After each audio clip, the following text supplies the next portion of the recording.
after 7 days, ito na siya. After 7 days, nung kinat natin siya.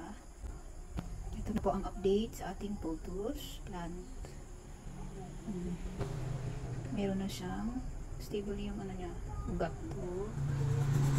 Ayan. Pwede na natin siyang ilagay sa paso. Halo-halo na sila. Ito yung ano, tawag na ito, Enjoy Pothos Plant. Ito, Enjoy yung pangalan niya. And, Enjoy. And then ito, Golden. Golden Pothos. Ito, Golden. Enjoy. Enjoy. Bata pa kasi sila. Yun, ang ganda na ng gamot niya. Stable na siya. Okay na siya. Pwede nyo siyang ilagay sa permanent na paso. And then, ito yung, nasa na yung ating ano, gold, gray. Yan yung guys. Ganda na ng gamot niya. Okay na siya. Palitan natin ng tubig. Palitan natin ng tubig. Ang ganda na yung gamot niya. Palitan natin siya ng tubig. Kasi dapat every week siya pinapalitan ng tubig.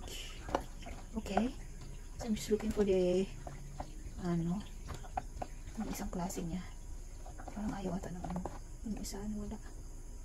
Ayaw ng tubig yung isa. Yung kulay gray, nasira. Nawala. So, nalusaw yung ano, yung isang klase ng pothos ko. So, kaya ngayon, ito yun eh, ito. Ayaw niya ng tubig. Hindi siya nabubuhay sa water lang. Papakita ko sa inyo yung nawawala sa aking isang klase.